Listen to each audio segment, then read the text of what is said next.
Good morning, everyone. I think we're going to wait just a couple minutes for people to come in. I'm not sure if we're hosting or if Hayden is hosting, but either way, we're going to wait just a couple more minutes for people to jump in and then we'll get started. So thanks for coming.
All righty. I know we're a little early. I want to respect everyone's time for showing up on time.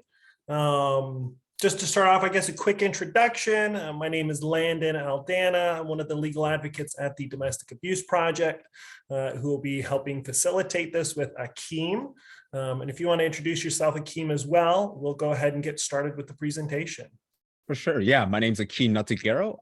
Also part of the Domestic Abuse Project as legal advocate with my co-partner Landon. And yeah, I'm just really excited to facilitate and talk about this conversation. So as we begin, I want to make it clear we are going to cover some sensitive topics. This is a DV and Sexual Assault 101 class. At any time, if you feel yourself uncomfortable, getting triggered, I want to make sure that everyone feels safe to leave. We won't be offended or mute. Do what you need to do to be safe. But we are going to cover some sensitive topics to keep that in mind. And to start off and really, I feel, set the mood, I want to share a quick story. All the stories today are based off of situations and people that either I've worked with and met in my life. They're hypothetical stories to keep things anonymous. But for this story, it's going to be about someone we're going to call Kate. So Kate, after returning back for the spring semester, quickly moved out to student housing in preparation for the coming year. She quickly returned to her previous college lifestyle. She reconnected with old friends and made new ones. One of her friends introduced her to a boy named Steve. Steve was slightly older than Kate. He seemed kind, nice, and family-centered. After being introduced to one another, Steve and Kate began Snapchatting. Steve snapped her frequently and had a wicked sense of humor that kept her entertained every time they talked. Over the next week, Kate ran into Steve all the time. She first bumped into him at the mall, then on campus, and finally at her work. Kate was shocked to see how similar their hobbies were. Later in the week, after running into each other on campus again, Steve officially asked Kate out on a date. Steve suggested that they should grab some milkshakes and chit-chat. He told Kate he'd love to pick her up from her house at 8 o'clock. Kate had always been hesitant about having strangers pick her up, but felt that through their constant interactions, she somewhat knew Steve. And after all, her friend had introduced them to one another, so he wasn't a total stranger. At 8 o'clock, Steve showed up at Kate's house and drove both of them out to eat. They shared a shake that Steve had paid for. Steve was fantastic. He took interest in Kate's life and asked lots of ambition and asked about her ambitions and places she hoped to visit. As the night went on, Kate snuggled up to Steve on the bench. They kept on talking even after the place closed until eventually it got cold and they moved into Steve's car. As they continued to talk, Steve again thanked Kate for coming out and started opening up about his past relationship. He mentioned that he used to have sex with his last girlfriend and has found it frustrating to start dating again because of how slow girls were typically in new relationships. He started asking intrusive questions to Kate, like how long does she typically wait before kissing a boy? And how comfortable was she with other sexual advances? Kate, through embarrassment and frustration, expressed how she felt those questions were a little too personal and out of place for a first date, and how she was uncomfortable with him asking them. Steve apologized and turned on some music as he started driving home. Despite this extremely awkward conversation they had just had, Kate had otherwise enjoyed the date. She liked Steve, but hadn't had a real relationship since high school. As they pulled up to Kate's house, Steve parked the car, unbuckled his seatbelt, leaned over and kissed Kate. As they continued kissing, Steve put his hand under Kate's skirt. She stopped kissing Steve. She couldn't think or move, but before she could collect her thoughts, Steve pulled her closer towards him. He told her that this was fine, that this was normal for school relationships, and that she just needed some time to adjust to being back at school. Steve then went on to sexually assault Kate. Afterwards, Steve wished Kate a good night, dropped her off, and drove back home. I want to share this story not to lose all faith in people, to be scared of strangers, but to often show that when we think of sexual assault, when we're often told of sexual assault, it's often the boogeyman in the alleyway or the creep. But in all reality, many sexual assault cases come from people we know, people who we're acquainted with, people who we spend time with. And so as we move forward and understand domestic violence and sexual assault, it's important to keep in mind that these aren't strangers, these aren't random people, that they often interact with us many times before something happens. To start off on a higher note, I'm going to ask some questions and ask that you interact in the chat. I don't want this to just be a lecture. My first question, to start off with an easy one, is what do you look for in a relationship? What do you want? What characteristics might your partner have in a healthy relationship? And you can just put this in the chat. You'll be able to see other answers. I'll be able to read some off. Help me out.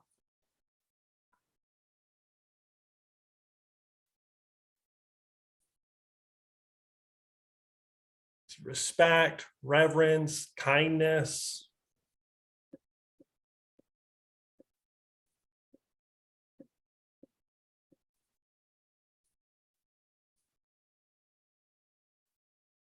Trust, good sense of humor.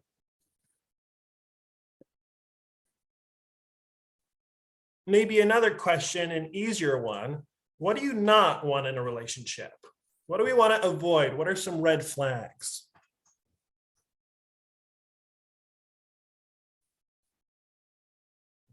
Betrayal. Secrets.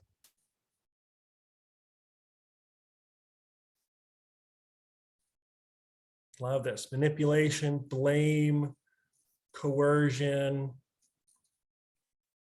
Love this. A lot of these are leading into red flags and harm and pain that can happen in a relationship. And as we move towards understanding what domestic violence is and sexual assault, I think it's important to understand first and foremost what abuse is.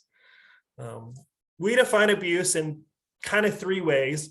Abuse consists of someone who is attempting to cause harm, who intentionally causes harm, or intentionally puts someone in fear of imminent harm. And so they're either doing something or making someone fear the consequences of what might happen. And while there are a variety of ways, I want to focus mainly on three, and that's going to be physical, emotional, and mental, and technological abuse. So if abuse is causing harm or the fear of harm, and they can do this physically, emotionally, or technologically, what are some examples of abuse you can think of if how people can cause harm through these ways?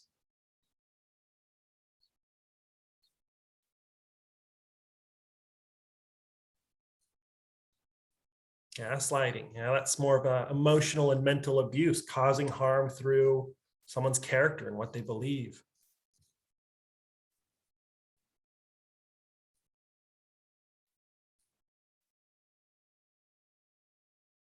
Like the infringement into personal info. Maybe they make you share your location so they can cause harm, or they force you to share passwords on your phone. If we're dating and you trust me, I should know your password to your social media. To give some ideas, I've just put up a big plethora of a list, right? Physical, we know, hitting, punching, kicking. We have threats of harm. If you break up with me, I'm scared of what I might do to myself or do to you, right? We're using physical harm in more of an emotional and manipulative way. Mentally, right? We talked about gaslighting, lying, belittling, yelling, and again, hinted at some of those technological abuses. Turning it more over to Akim about what is domestic violence. Absolutely. So yeah, I think right now to trying to get into the point of this conversation, also just to kind of make everybody in the right mindset is, so we're going to define what domestic violence is, because everyone kind of has a different definition while you go through here. So we typically define it as a person who uses abuse towards someone who they either live with, are related by blood, share children with, or have had a significant romantic or sexual relationship with.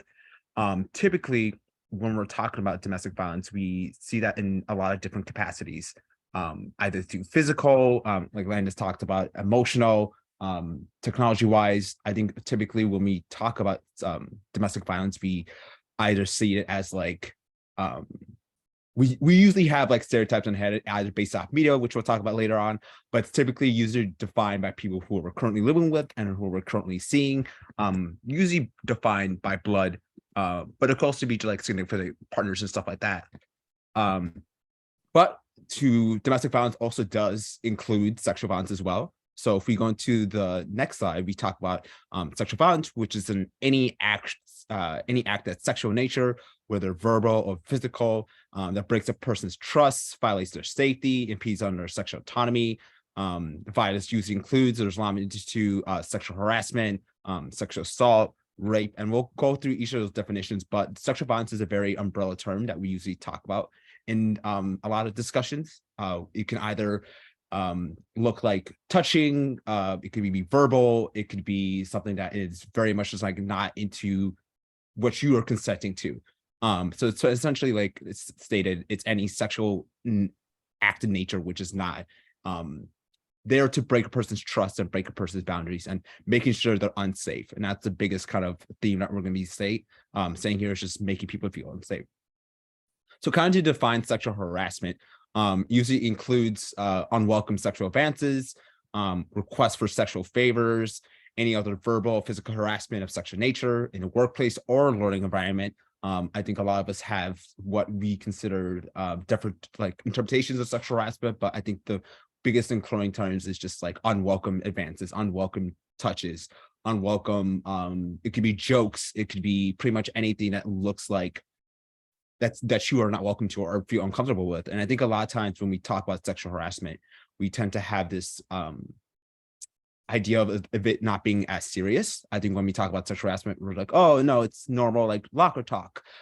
It could be, like one person said in the chat, could be gift giving. It could be giving, it could be seen as showing as be like a sign of respect or mutual, just like flirting kind of thing. But oftentimes it is very much unwelcome. And we have different definitions of it. But I think the biggest thing is to talk about how it could be pretty much anything that you are not welcome or consenting to. For the next assault, sexual assault is also a very broad but umbrella term, but typically we define it as a spectrum of sexual violence, including any sexual contact, activity, or without consent. Technically, when we want to kind of dispel the myths. Typically, when we talk about sexual assault, people ask and talk about it as being like a penis going to a vagina, or just like a very like intense kind of sexual interaction. But sexual assault, once again, is very much a broad term. It can include touching, it can include any type of sexual advancement in which you are not consenting to in any capacity. And then for the next slide, typically when we talk about rape, it is the penetration, no matter how slight, of the vagina or anus without any body, with any body part or object, or penetration by a sexual organ of another person without the consent of the victim. It's very clear cut about what rape is, and while there is some umbrella term for it, we usually have this very specific definition of rape. It can be any type of penetration, any capacity, and pretty much, I think especially these last couple of years, we're really defining what rape looks like and what sexual assault looks like, especially with the Me Too movement going on, especially with the way we're discussing about social media posts. I think it's becoming a very much like a much needed topic, but it's something that we still are having hard times to define. So I think having this capacity of having this strict definition, but also understanding that it's very much a broad spectrum in any capacity. So typically, while domestic violence and sexual violence are very much correlated, they do have a very, very key differences. Typically, when we're talking about it is location. So typically, domestic violence, as you could probably tell by the term, is usually set in a domestic setting, usually at a household. It could be any type of situation in which you are privy to, which is usually relegated to domestic situations, so households, schools, stuff like that. But for sexual violence, we typically look at it, it could be anywhere. It could be at home, it could be at a party, it could be at the car, it could be any type of location. It's usually very like broad spectrum. Usually for the participants involved for domestic violence, we usually talk about like, while they both include close partners, sometimes domestic violence usually is either someone you're significantly romantically linked to, someone who you have like a significant blood relationship with. Sexual violence also, it could also include those people, but it's also very broad. It could be a stranger, it could be someone who you don't know, and personally, it could be a person in dark alley. Usually it's a very strict term. And in lethality risk factors, while researchers learned that domestic violence has a higher lethality risk factor. Typically for sexual violence, we tend to see as being a way of getting power control over the body. And if they don't get their way with the sexual violence, they typically either run away, or they typically don't have a capacity in which they see it as lethality risk. While for domestic violence, we see a higher risk of lethality just because of the situation and the power in that situation, especially in a home setting. If you don't get what you want, then the best way some people see it is just to get rid of the situation. Sometimes lethality does happen in sexual violence, but typically we see a higher risk of lethality in domestic violence. So when we talk about why do people abuse, right? We have a couple presentations and a couple examples on the right side, but I want to ask the chat, like, why do you think people abuse? I know we talk about, power control, other stuff like that, but why do you see that people abuse in some capacity?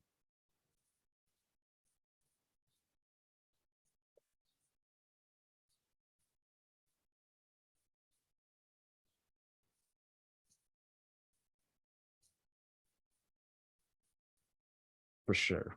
I see fear, hurt people, absolutely. Insecurities is a big thing.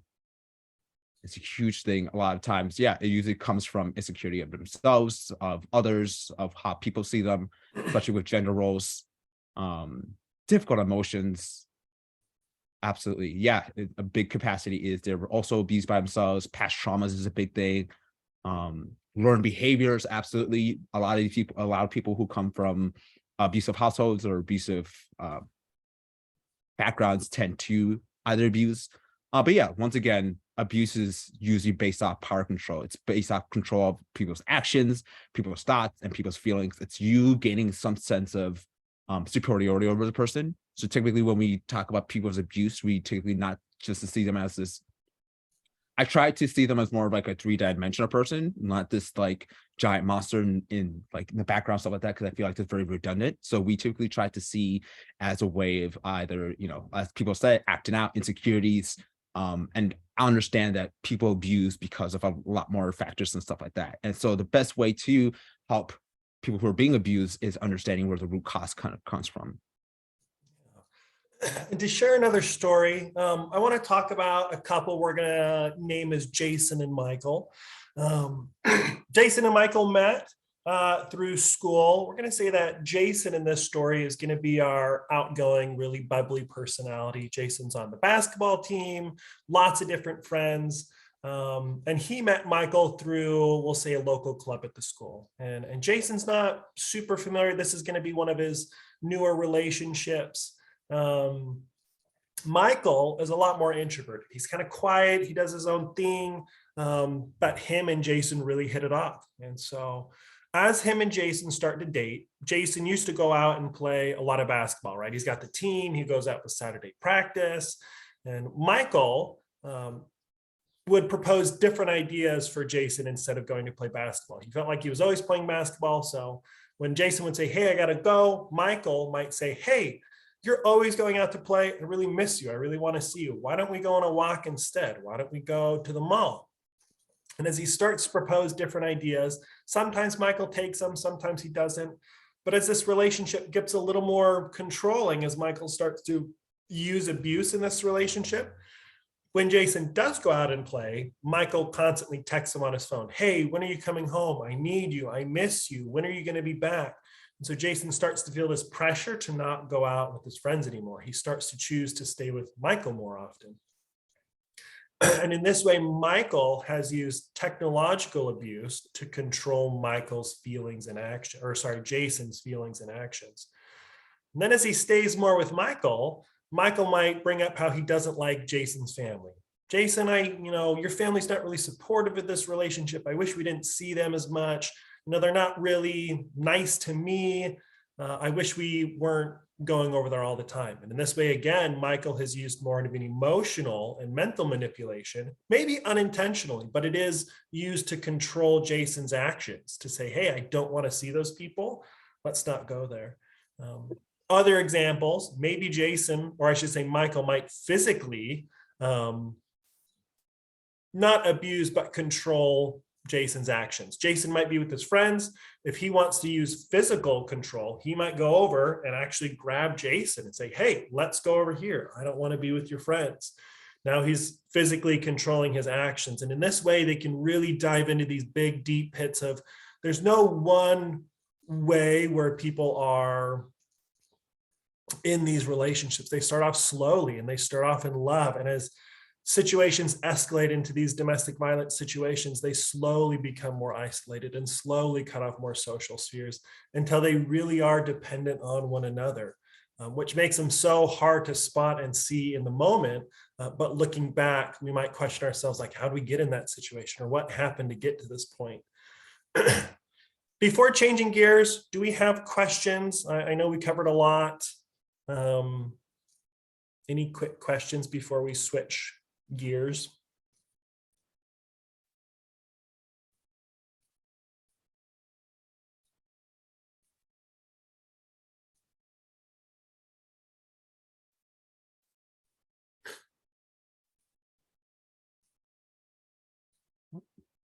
Yeah, Josine. Yeah, I can unmute and just say it instead of typing it. Please. Absolutely. Good. Yeah, you talked about the technological stuff, and I think a lot of abuse is where people go overboard with boundaries on things like, their phone or whatever. They may have a legitimate thing. Let's say someone's mother or father didn't like them or wasn't treating them very well. But then they start making it be a thing where both of them don't go see the parents, instead of just they'll stay back. But still there's a piece where, like, okay, well, how do I help my partner get along with my family? And there's so many integers in there. When do you see, like, when people, like for treating that, is it where you can help people separate, you know, what's theirs and what's not, and where they can have power and where they can't, or what's the solution for that is what I'm asking. Yeah, we're going to get to kind of how to support people later on. So if I don't answer it near the end, raise your hand and let me know. But we're going to switch gears enough that I don't want to answer it now. Can I put that on hold? Yeah, thanks for hearing. Yeah. I'm going to pass it to Akim to talk about gender stereotypes. Absolutely. So before we get started in this capacity, I'm going to ask a question because I think it's boring asking like, what do you guys think of stereotypes? I think a better question, and something that would be interesting, especially in the chat, or you can speak it out, is what stereotypes you have about the opposite gender that you still think, that you still instill in yourself. Like what it could either be problematic, be something that you still think, but what stereotypes about the opposite gender do you still have, that you still not necessarily believe in, but like still have those thoughts about?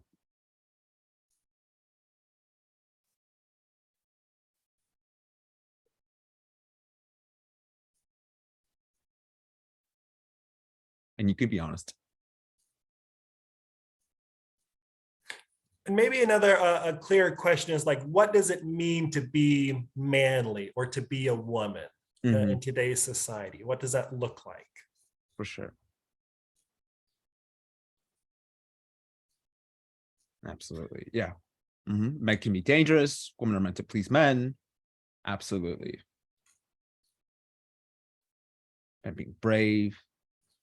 And so men can liberate women. Yep, absolutely. Men see women as valuable through their sexuality. Absolutely.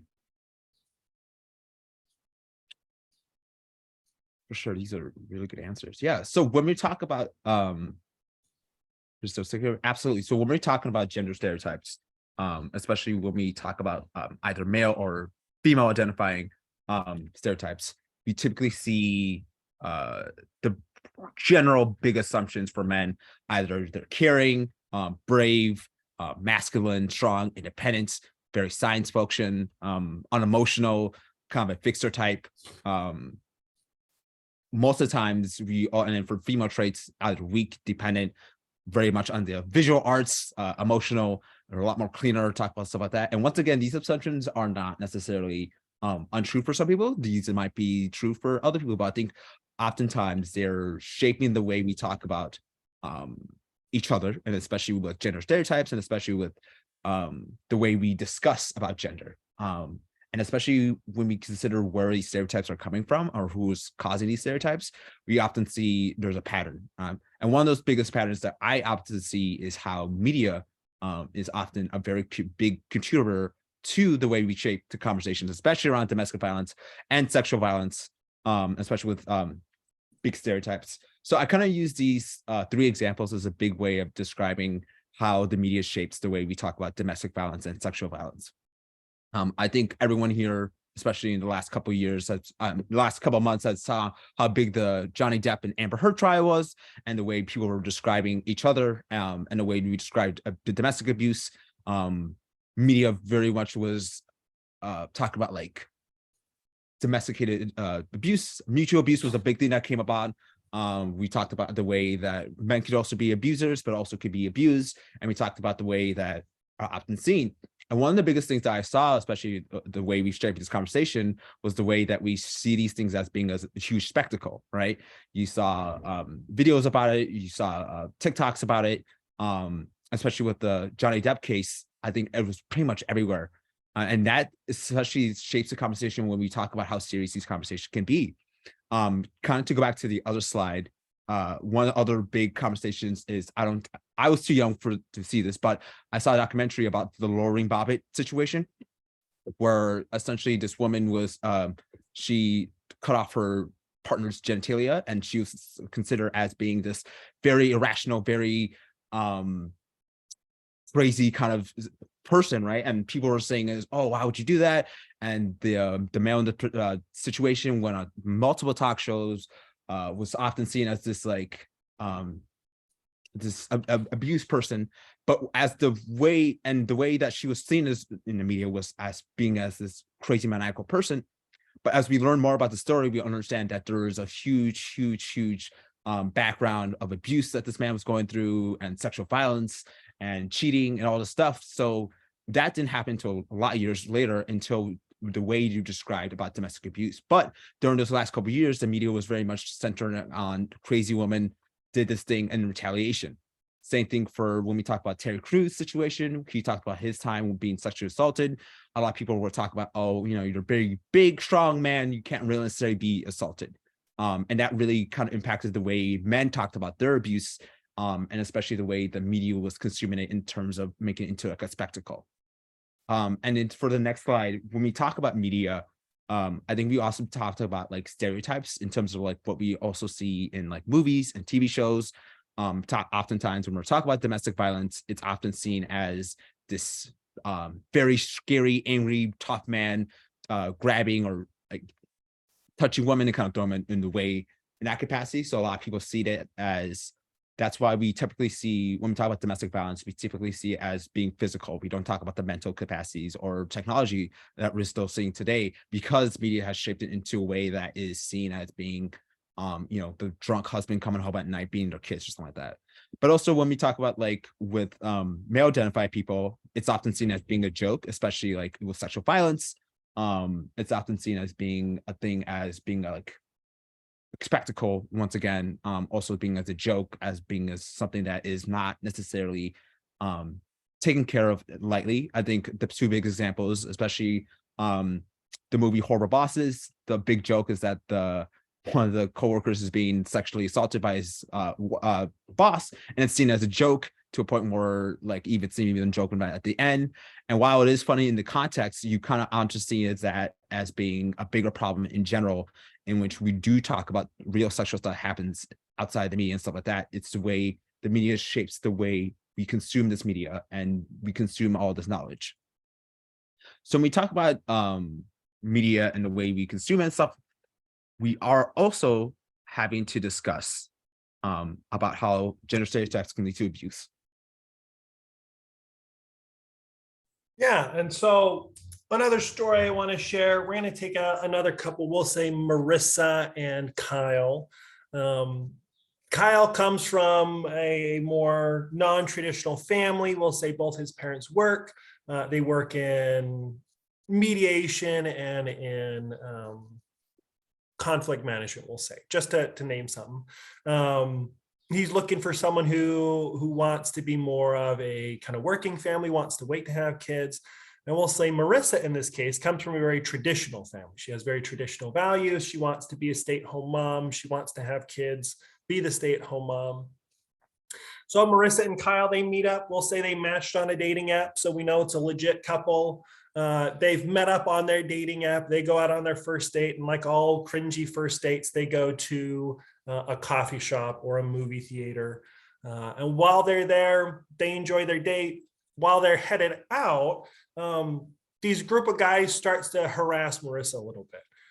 We'll say Kyle's not a big guy. He's a smaller guy, shorter than Marissa. And a group of guys starts to kind of belittle him and harass him. You know, hey girl, what are you doing with that guy? I would take so much better care of you. I would love you so much better. Who are you doing with that wimp? And Kyle, not wanting to deal with it, he kind of grabs Marissa's hand and is like, let's get out of here. I don't want to deal with this. They're punks. They go, they get in their car. And when they get back to the car, Marissa rips her hand out of Kyle's. And she goes, Kyle, what the heck was that? And Kyle's going, I don't know what you mean. I avoided the conflict. Is that a problem? And Marissa's going, yeah, you're supposed to step up. You're supposed to protect me. In future situations, are you going to step up for me? Or are you going to run away like this again? And Kyle's going, I don't know what to say. And there's two situations, or not two and only two, but I will say there are a couple ways they can go about this. One is Marissa might use, as we've gone back to that emotional control and manipulation, and she might say, Kyle, I really like you. I want to be with you. But if we're going to date, I need you to be a man. I need you to step up. I need you to change who you are. I need to control you to be this man that I'm anticipating you to be. And Kyle might say, oh, I don't know. I'm not comfortable with that. but he really likes Marissa, so he tries, and they again kind of get into that gray path of controlling and changing, and things aren't as messy. Another thing they can do is they can choose not to be together. Kyle, he's going to go find a person who he feels fits his better category, someone who wants to be more of a working person. And Marissa's going to go find maybe a more traditional relationship. And that's totally fine. There is no right or wrong relationship or stereotype that we have. The point is, we can't assume how someone might be. We can't assume that all men are a certain way, that all couples are heteronormative, that we have to really get to know people for who they are and recognize what they want and let people choose to be in relationships who they want to be. That said, as we talked about things we want in relationships, I would advocate for a couple things. One, that in all relationships, you're treated honestly, respectfully, and with safety. And that if you're not getting these things in a relationship, that you can choose if you want to continue in that relationship.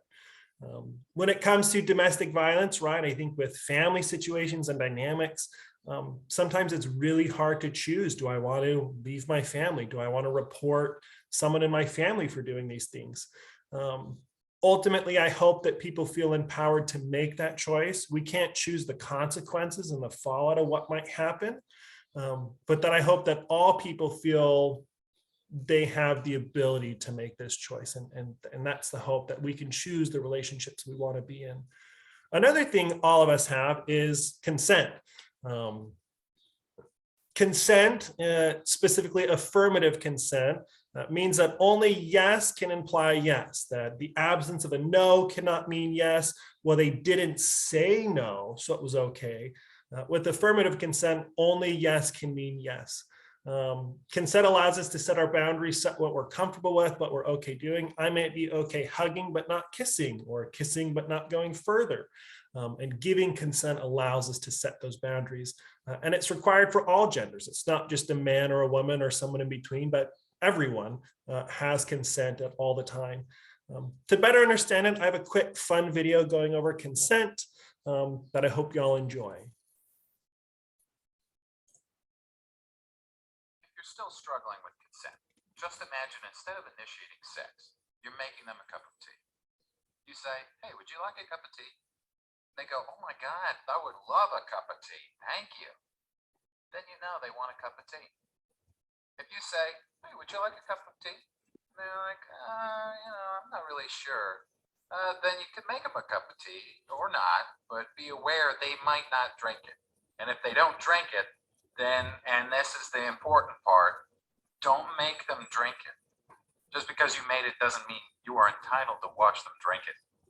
And if they say no, thank you, then don't make them tea at all. Just don't make them tea. Don't make them drink tea. Don't get annoyed at them for not wanting tea. They just don't want tea, okay? They might say, yes, please, that's kind of you. And then when the tea arrives, they actually don't want the tea at all. Sure, that's kind of annoying as you've gone to all the effort of making the tea, but they remain under no obligation to drink the tea. They did want tea, now they don't. Some people change their mind in the time that it takes to boil the kettle, brew the tea, and add the milk. And it's okay for people to change their mind. And you are still not entitled to watch them drink it. And if they're unconscious, don't make them tea. Unconscious people don't want tea. And they can't answer the question, do you want tea? Because they're unconscious. Okay, maybe they were conscious when you asked them if they wanted tea. And they said yes. But in the time it took you to boil the kettle, brew the tea, and add the milk, they are now unconscious. You should just put the tea down. Make sure the unconscious person is safe. And this is the important part again. Don't make them drink the tea. They said yes then, sure, but unconscious people don't want tea. If someone said yes to tea, started drinking it, and then passed out before they'd finished it, don't keep on pouring it down their throat. Take the tea away. Make sure they're safe, because unconscious people don't want tea. Trust me on this. If someone said yes to tea around your house last Saturday, that doesn't mean they want you to make them tea all the time. They don't want you to come around to their place unexpectedly and make them tea and force them to drink it going, but you wanted tea last week. Or to wake up to find you pouring tea down their throat going, but you wanted tea last night. But if you can understand how completely ludicrous it is to force people to have tea when they don't want tea, and you're able to understand when people don't want tea, then how hard is it to understand it when it comes to sex? Whether it's tea or sex, consent is everything. If you're still struggling with consent, Easy, right? Ideally, I think that in a perfect world, right, we know when people want tea, to quote the video, and not want tea.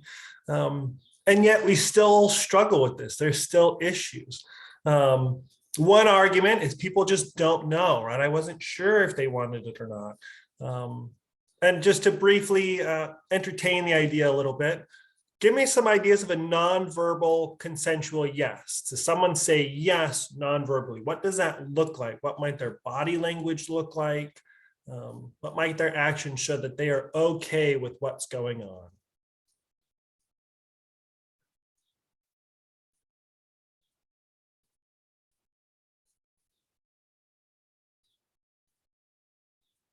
Like that, inviting with a touch, reciprocative. They kiss you back. That's a good sign they're interested, or they hug you back. And the follow-up is going to be, what are signs of a nonverbal no? Right? For yes, we might lean in, we get excited, we feel happy, we're engaged, we interact, maybe we make eye contact with this person. These are all ways that we can say, yes, I'm enjoying this. Let's continue. Let's go.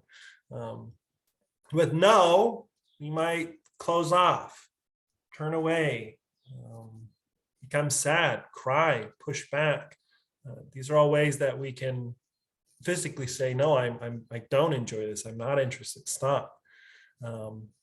And while consent becomes very tricky in a legal definition, I would always advise in cases and in teaching that we shoot for a verbal consent, that while non-verbal consent is something that getting a voiced yes or no, are you okay? Are you good to keep going? Should be recommended and pushed for all new relationships as we learn with our new partners. Because if not, we run the risk of what's called coercion. And coercion happens when someone fears what might happen if they don't say yes. And when we're unfamiliar with situations and how we might be perceived in the power dynamics, we might run the risk of coercing someone into being in a relationship. Again, going back to our situation with Kyle and Marissa, they're in the car, Marissa's wanting to go a little bit quicker than Kyle. And she might say, hey, Kyle, if you really love me, if you want to be with me, right? I know this is our first date, but I'm ready to start kissing. And Kyle's like, oh, no, I'm not quite ready for this. And Marissa might turn around and say, well, if you don't kiss me, then I'm going to tell all my friends that you're cheating on me. Because if you weren't cheating on me, you would want to kiss me, right? And so in this way, Marissa is manipulating and using Kyle to coerce him into kissing her. And I'm sure we can imagine a variety of ways coercion comes into effect. And unfortunately, here in the US, non-consensual actions happen a lot.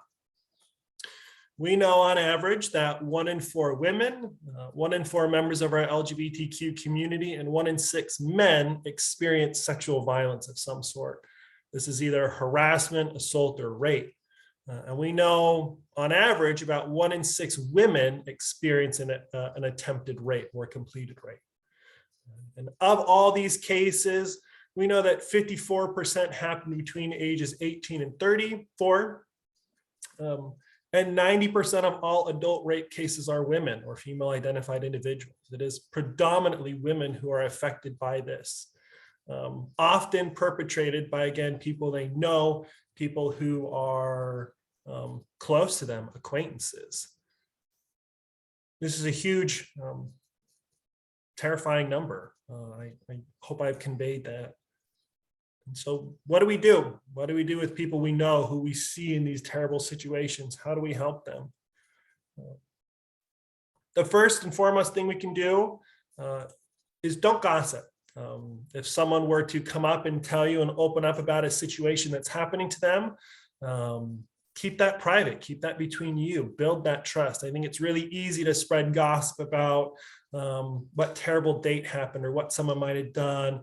And as we spread that gossip, our friends notice, people notice who we share with. And when we're experiencing domestic violence or sexual assault, and it comes from maybe someone they know, if it's your sibling and they're coming to tell you that their sibling is hurting them, that could be a really hard conversation to have. The next one is to just believe them.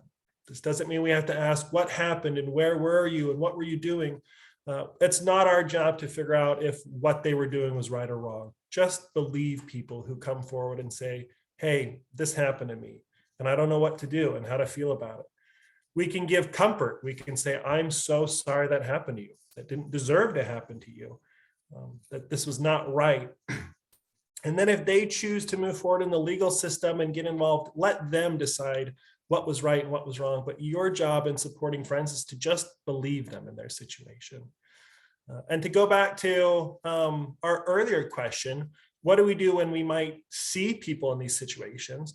We really have to let them make their own decision. I think it's really easy for us to look into a situation and see how we could fix it and what we might change and want to pull them out of that situation.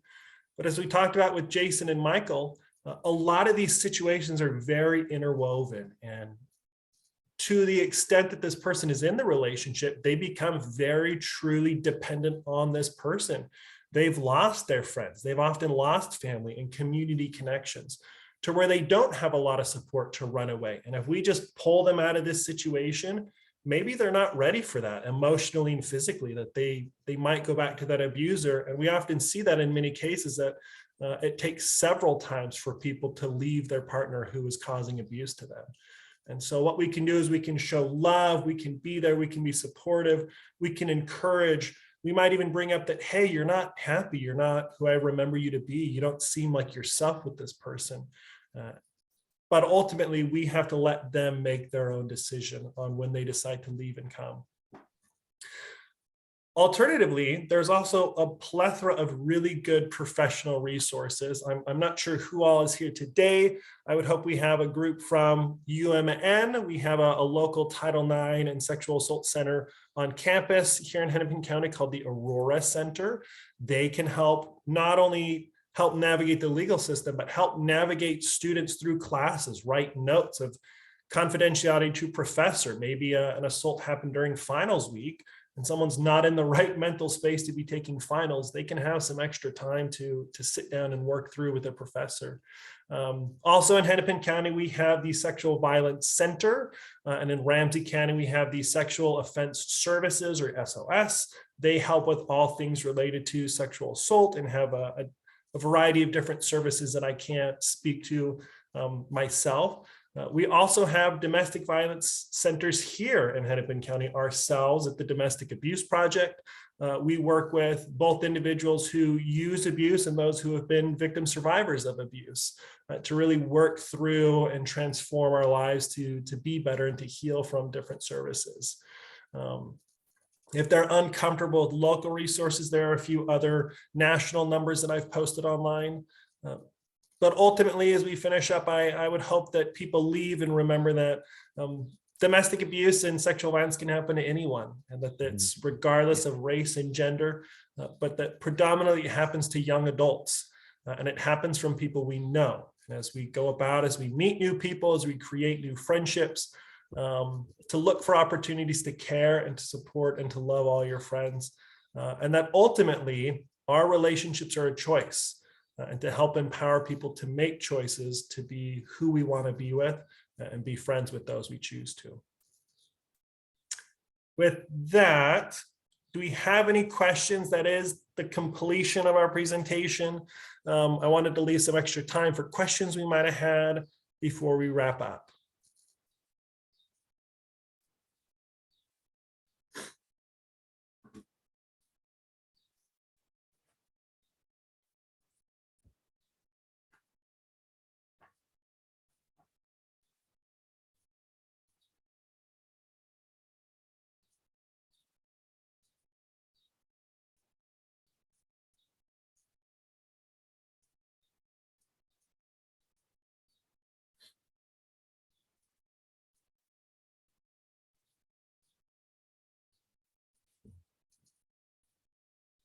All righty.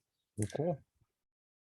I think with that, you're welcome to stick around. We'll be here for a couple more minutes. Again, you can post in the chat, but with that, we do have a quick survey that Hayden is going to post in the chat.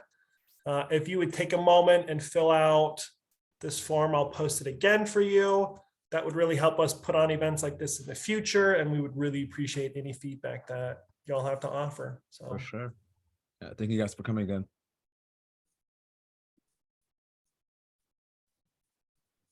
Thank you guys. thank you.